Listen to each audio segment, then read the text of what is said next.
Bonjour à toutes, bonjour à tous. Merci d'être fidèles à cette chaîne YouTube. Aujourd'hui, nous allons parler d'un coup qui est bien particulier au paddle, qui serait les sorties de vitres, tant en coup droit qu'en revers. Alors, nous allons étudier tout ça. Nous sommes en zone de défense, en fond de piste. Mais avant de commencer, j'aimerais vous dire que ce coup-là n'est pas vraiment un coup considéré comme simple. D'accord? Dès qu'on débute le paddle, on sait qu'il va falloir laisser passer la balle, qu'il va falloir jouer avec les vitres. Mais dites-vous vraiment en premier lieu que ce coup-là n'est pas un coup facile. Donc, dans votre tactique de jeu, dans votre développement du jeu sur le terrain, eh bien, ça peut vraiment influencer de vous dire que ce n'est pas un coup facile. Donc, on va jouer d'une certaine façon. On va pas prendre de risque. On va essayer d'abord de passer la balle. Et petit à petit, eh bien, on va prendre l'assurance. On va mieux jouer nos sorties de vitres et on va pouvoir inclure ce coup-là dans notre tactique offensive pour repousser les adversaires du filet, les rejeter et repartir vers le fond. Donc ça, c'était la première chose que je voulais vous faire part. Ensuite, deuxième chose que je voulais vous parler, c'est que les sorties de vitres, ce n'est pas... pourquoi on les utilise? Pourquoi utilise-t-on les sorties de vitres au lieu de les prendre de façon directe? Eh bien, tout d'abord, dans un premier temps, c'est pour nous donner du temps, justement. Donc, si nous laissons passer la balle sur la vitre derrière, nous avons un peu plus de temps pour mieux gérer cette balle-là. Deuxième chose, pourquoi nous laissons passer la balle, c'est aussi parce que ça permet à la balle de ralentir. En fait, quelqu'un qui va frapper fort, on va laisser passer la balle, et bien après le rebond sur la vitre, la balle ira beaucoup moins vite, donc ce sera plus facile pour nous de la jouer. Et troisième raison de pourquoi nous utilisons la sortie de vitre, eh bien, ce serait parce que le rebond de la balle est trop profond. C'est-à-dire que si je me retrouve ici à jouer une demi-volée ou une volée, eh bien, mon coup sera moins efficace que si je laisse passer la balle et rebondir sur la vitre. Donc, voilà un petit peu toutes les raisons de pourquoi nous utilisons les vitres et les sorties de vitres en coup droit et en revers au niveau du paddle. On y va? C'est parti. Alors, première chose à laquelle je me retrouve très souvent confronté durant les entraînements, c'est que les personnes se retrouvent ici, les joueurs, les joueuses, se retrouvent postés ici, la balle elle arrive, on la laisse passer, mais on fait ça. Peut-être vous allez vous retrouver dans cette situation-là. La balle elle arrive et on fait, et on se retrouve à aller jouer la balle comme ceci. Vous voyez un petit peu ce que je veux dire? Donc je commence depuis ma maison, c'est très bien, là j'arrive à jouer mes coups droits, mes revers, enfin mes coups droits, mes revers, d'accord? Tout va bien ici en fond de piste, et d'un coup, la balle elle arrive en sortie de vitre, et qu'est-ce que je fais?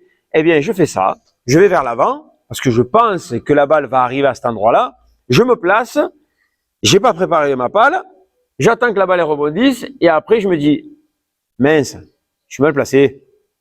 Et donc je me retrouve à préparer tard, donc à faire un geste rapide du bras.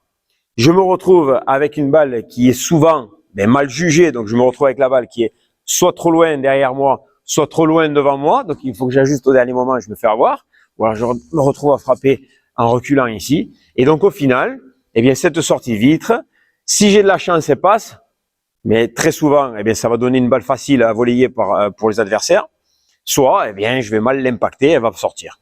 Donc en fait, d'un point de vue mental, j'ai peur, en fait, à chaque fois que j'ai une balle qui arrive en sortie de vitre, j'ai peur de la négocier. J'ai peur de la laisser passer parce que je sais que derrière, je risque de perdre le point. Donc, on rentre dans une dynamique, en fait, qui est négative.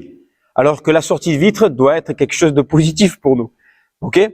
Donc, ça, c'est une chose qu'on va essayer d'effacer. OK? De vous donner vraiment les clés pour que vous puissiez gérer tout ça. Autre chose que je voulais vous signaler, c'est que, et nous l'aborderons dans une prochaine vidéo aussi, c'est que si la balle elle arrive vers vous, vous savez qu'il faut la laisser passer, ça il n'y a pas de problème. Mais vous vous retrouvez dans une situation où vous la prenez en demi-volée ici. C'est pas grave, d'accord? Si vous prenez une demi-volée ici et qu'après vous vous dites mince, j'aurais dû la laisser passer, c'est normal.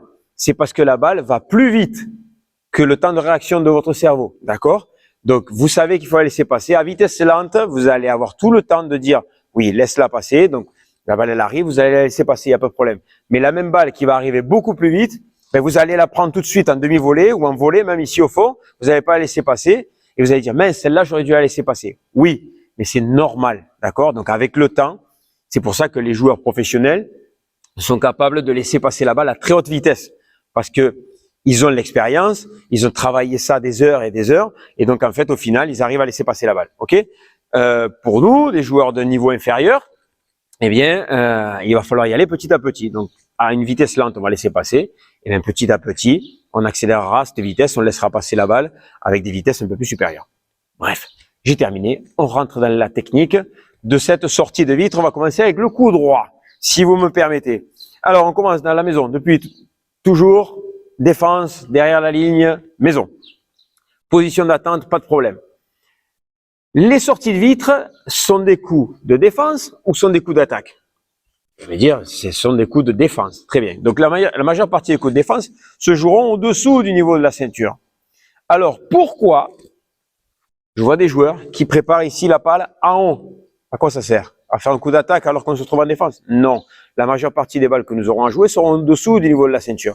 Donc, première chose à faire serait de préparer en dessous du niveau de la ceinture, avec un coude qui va passer proche de votre corps. Pourquoi ça? Pour avoir du contrôle. Ce qu'on cherche à avoir, c'est du contrôle. Ne me faites pas ça, ne me faites pas ça. Ça sert à rien. C'est de la perte de temps et de la perte de contrôle. Donc, je vous propose d'ouvrir cette porte ici en pointant votre balle jusqu'à en pointant la vitre arrière, d'accord? N'allez pas trop loin, ça sert à rien. Ça devient de la puissance et donc ça ne nous sert pas ici en défense. Donc on va faire un geste qui va être plus court. On va ouvrir cette porte en pointant la vitre derrière. Et c'est là qu'entre en jeu toute la technique de la sortie de vitre qui serait de danser avec la balle. Vous avez une balle qui arrive en face de vous. Vous allez danser avec elle vers l'arrière et ensuite vous allez danser avec elle vers l'avant. Donc une fois que j'ai ma balle qui est ouverte, que je laisse rentrer la balle, c'est comme si j'invitais quelqu'un à danser. Voulez-vous danser? D'accord, voilà. Donc, on ouvre la balle ici. Voulez-vous danser avec moi? Très bien. La balle, elle arrive. Et le meilleur moment pour réaliser ce premier pas vers l'arrière serait au moment du rebond de la balle. Alors, vous allez me dire, oui, mais des fois, je peux pas rester fixe comme ça, attendre le rebond de la balle. À vitesse lente, oui, c'est possible. Mais dès que ça s'accélère, dès que vous montez dans les niveaux, dans un jeu beaucoup plus rapide, vous allez être actif avec les jambes. Et d'un coup, vous allez attendre. Et le rebond, voilà, ça y est. Je fais le pied rebond, le pas rebond au moment là. D'accord, on aura effectué plusieurs pas d'ajustement avant et au dernier moment, on fera le pied rebond. Mais à un niveau beaucoup plus là, on peut attendre et quand la balle arrive, voulez-vous danser avec moi? Oui. Je fais mon pied rebond et donc je commence ma danse avec cette balle. Donc en fait, ce pas vers l'arrière se fait toujours dans la direction d'où vient la balle. Si la balle vient d'ici, je vais danser avec la balle dans ce sens-là. La balle vient d'ici, je viens danser dans ce sens-là. D'accord? Donc, j'ouvre ma porte. Voulez-vous danser avec moi? Oui, bien sûr. Je fais mon premier pas derrière. J'accompagne la balle. Je vais la laisser rebondir. D'accord? Donc, en restant toujours au-dessous du niveau de la ceinture. Je laisse rebondir la balle. Et ensuite, allez-vous danser dans cette direction-là? Oui, bien sûr. Et donc là, je reviens vers l'avant en posant mon pied gauche là, dans ce cas-là pour moi, mais ouais, parce que je suis droitier.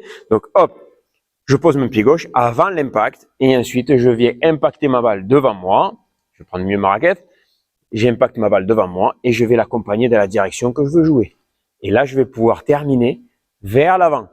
Pourquoi terminer vers l'avant? Eh bien, parce que j'ai pas envie de rester en défense. Donc, je vais toujours proposer à mes adversaires des sorties de vitre qui vont être toujours en avant. D'accord? Donc, si je veux jouer ici, je viens vers l'arrière et je viens pousser ici avec ma raquette. D'accord? Vous pouvez même récupérer la balle avec la main non dominante. Je veux jouer au centre. Voulez-vous danser avec moi? Oui. Je pose mon pied, contrôle, je pousse et je viens dans cette direction-là. Toujours accompagner la balle dans la direction que vous jouez et toujours vers l'avant. Proposez toujours à vos adversaires une mise sous pression. Je vous mets sous pression, je te mets sous pression. D'accord? Donc, ça, c'est vraiment la base pour une sortie de vitre, notamment un coup droit. Ok, donc je reprends, position ici, reprise d'appui, je me déplace, etc. Hop, j'ouvre ma balle. Voulez-vous danser avec moi? Oui. Le pied rebond, j'accompagne sur la vitre et je pousse. Si la balle rebondit un petit peu plus haut sur la vitre, c'est pas grave, je vais pouvoir ajuster ma hauteur de balle, d'accord? Je commence en bas et ce sera beaucoup plus facile de partir vers le bas et d'ensuite ajuster vers le haut pour pouvoir pousser que de commencer en haut et de me retrouver bloqué ici et pas pouvoir descendre ma balle. D'accord? Donc je fais tout ça, je suis ici, j'accompagne et je pousse vers l'avant en mettant sous pression mes adversaires.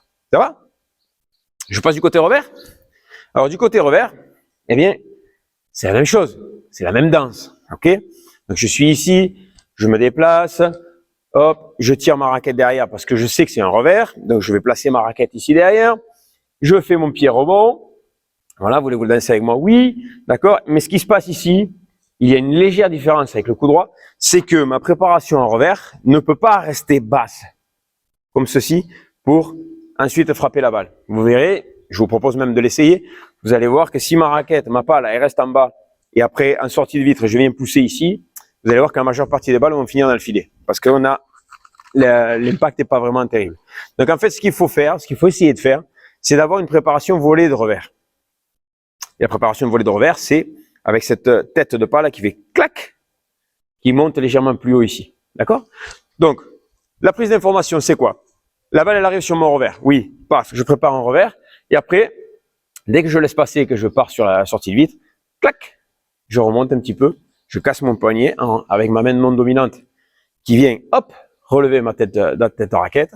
Et donc, quand je suis ici derrière, je vais pouvoir poser mon pied droit dans ce cas-là, pour moi, en tant que droitier, ici devant, et laisser passer ma raquette, et vous allez voir que vos balles vont sortir au-dessus du niveau du filet.